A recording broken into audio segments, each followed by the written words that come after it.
आज घर का माहौल कुछ अलग ही था। सुबह की हल्की धूप खिड़कियों से छनकर आ रही थी और आंगन में फूलों की खुशबू फैली हुई थी। हर चेहरे पर मुस्कान थी, लेकिन उन मुस्कानों के पीछे छिपी थी कई अनकही भावनाएं। आज अनु की पहली रसोई थी। वह इस घर की नई बहू बनकर आई थी और आज उसे अपने हाथों से सबके लिए पहली बार खाना बनाना था। उसके दिल की धड़कनें तेज थी। हाथों में हल्का कंपन था, लेकिन आंखों में एक अजीब सी चमक भी थी, खुद को साबित करने की चमक। रसोई में कदम रखते ही अनु ने गहरी सांस ली। उसने धीरे से भगवान का नाम लिया और चूल्हा जलाया। मसालों की खुशबू हवा में फैलने लगी।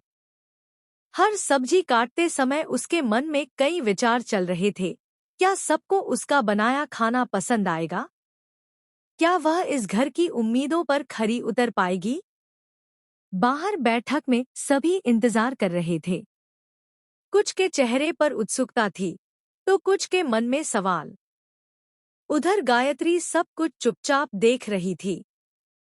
उनके चेहरे पर एक गंभीरता थी, मानो वे केवल अनु की रसोई नहीं, बल्कि उसके धैर्य और समझदारी की परीक्षा ले रही हों।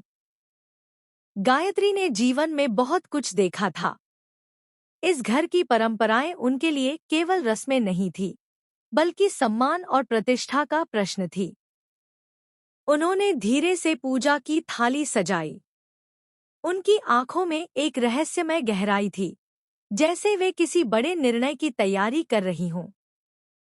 कुछ देर बाद अनु ने कांपते हाथों से पहली थाली सजाई। उसने सबसे पहले मिठाई परोसी।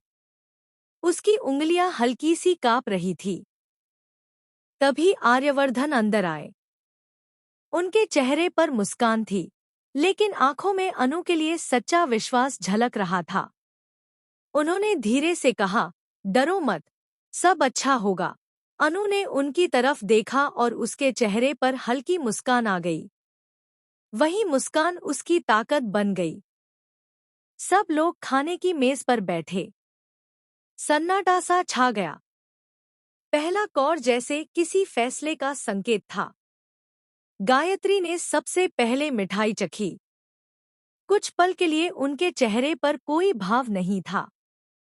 अनु की सांसें थमसी गईं। कमरे का माहौल अचानक भारी हो गया। क्या मिठाई में कुछ कमी रह गई? क्या स्वाद ठीक नहीं बना?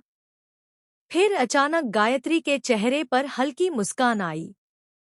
उन्होंने अनु की ओर देखा और कहा, बहुत अच्छा बनाया है। यह सुनते ही अनु की आंखों में खुशी के आंसू आ गए, जैसे उसके दिल का बोझ हल्का हो गया हो। परिवार के बाकी